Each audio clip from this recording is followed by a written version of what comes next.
سیدنا عمر رضی اللہ تعالیٰ عنہ پر کیا گیا حملہ، ان کی شہادت اور جوار رسول پاک صلی اللہ علیہ وآلہ وسلم میں قبر کے لیے لی گئی جگہ۔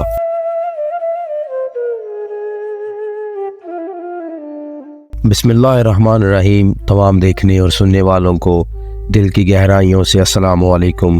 امید کرتا ہوں آپ سب خیریت سے ہوں گے۔ اللہ پاک آپ پر رحمتوں کا سایہ ہمیشہ قائم رکھے۔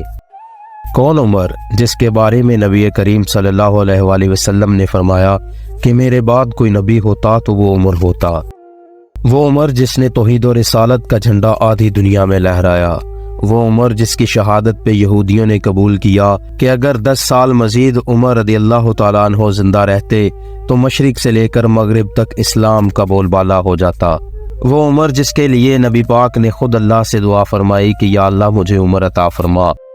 یہ 27 ذی الحج سن 23 ہجری بدھ کا دن تھا جب سیدنا عمر فاروق رضی اللہ تعالیٰ عنہ مسجد نبوی میں نماز فجر کی امامت کروا رہے تھے۔ نماز کے دوران ابو لولو فیروز نامی مجوسی غلام نے زہر آلود خنجر سے خلیفہ دوم سیدنا عمر فاروق رضی اللہ تعالیٰ عنہ پر 3 وار کیے اور آپ رضی اللہ تعالیٰ عنہ زخمی ہو کر گر پڑے، اور پھر حضرت عبد الرحمن بن عوف رضی اللہ تعالیٰ عنہ نے نماز کی امامت کروائی۔ بدبخت قاتل نے مسجد سے بھاگتے ہوئے 13 کے قریب مسلمانوں پر وار کیے، جن میں سے 7 شہید ہو گئے اور بعد میں پکڑے جانے پر خودکشی کر لی۔ آپ رضی اللہ تعالیٰ عنہ کو بے ہوشی کی حالت میں گھر لایا گیا۔ ہوش آنے پر جب آپ کو بتایا گیا کہ حملہ آور مجوسی تھا تو آپ رضی اللہ تعالیٰ عنہ نے اس بات پر اللہ کا شکر ادا کیا کہ شکر ہے حملہ آور مسلمان نہ تھا۔ آپ رضی اللہ تعالیٰ عنہ پر خشیت الہی کی کیفیت طاری ہو گئی۔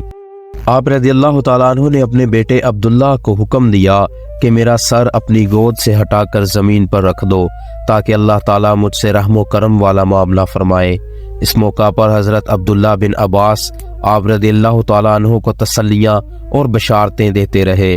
آپ رضی اللہ تعالیٰ عنہ کے لیے دودھ لایا گیا۔ جیسے ہی آپ نے دودھ پیا تو آپ کی پسلیوں کے زخم سے بہہ نکلا۔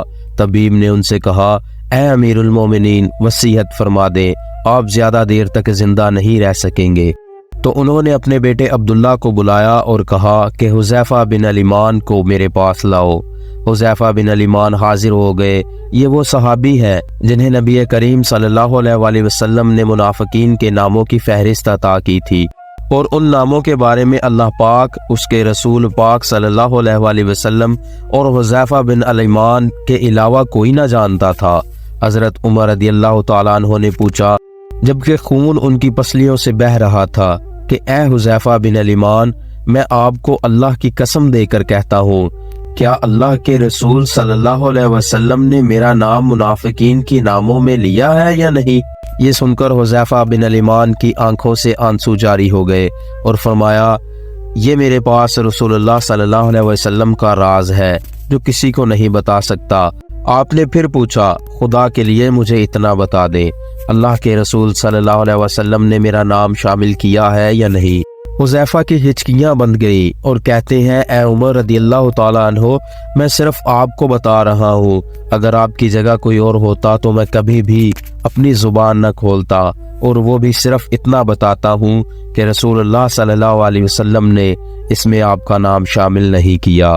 حضرت عمر فاروق رضی اللہ تعالیٰ عنہ نے اپنے بیٹے عبداللہ سے کہا کہ دنیا میں میرے لیے ایک چیز باقی رہ گئی ہے۔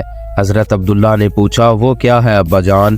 حضرت عمر رضی اللہ تعالیٰ عنہ نے فرمایا بیٹا میں جوار رسول صلی اللہ علیہ وسلم میں دفن ہونا چاہتا ہوں، لہٰذا ام المومنین حضرت عائشہ رضی اللہ تعالیٰ عنہا کے پاس جاؤ، ان سے یہ مت کہنا کہ امیر المومنین عمر، بلکہ کہنا کہ کیا آپ عمر کو اپنے ساتھیوں کے قدموں میں دفن ہونے کی اجازت دیتی ہیں کیونکہ آپ اس گھر کی مالکن ہیں؟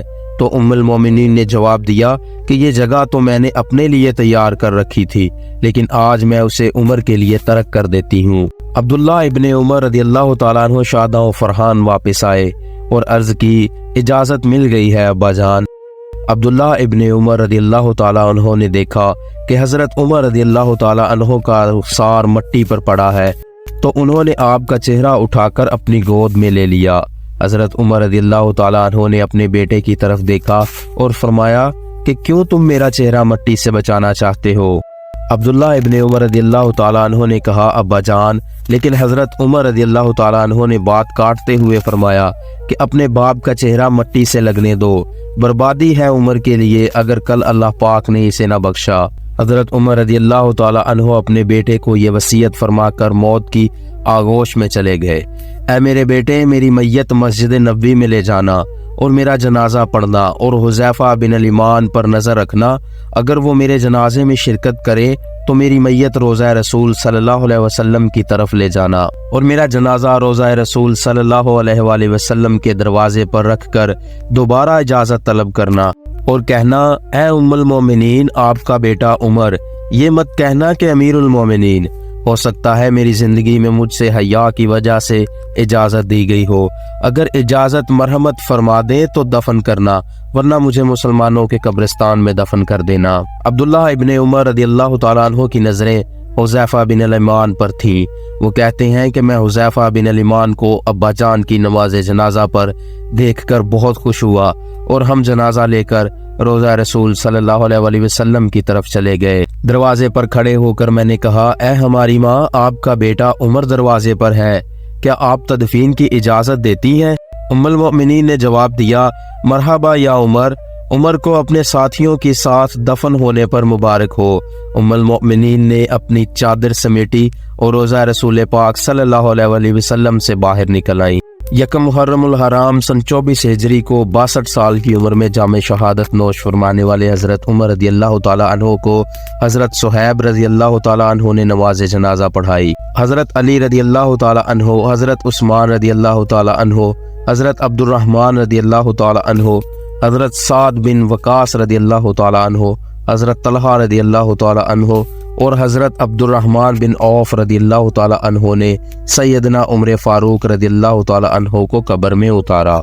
اللہ پاک راضی ہو حضرت عمر رضی اللہ تعالیٰ عنہ سے، زمین کا چپا چپا جن کے عدل کی گواہی دیتا ہے، جن کی موت سے اسلام یتیم ہو گیا، جن کو اللہ کے رسول صلی اللہ علیہ وآلہ وسلم نے زندگی میں جنت کی خوشخبری دی ہو، پھر بھی اللہ کے سامنے حساب دہی کا اتنا خوف، تو یہ سوچئے کہ ہمارا کیا ہوگا۔ اللہ پاک آپ کا اور میرا حامی و ناصر ہو۔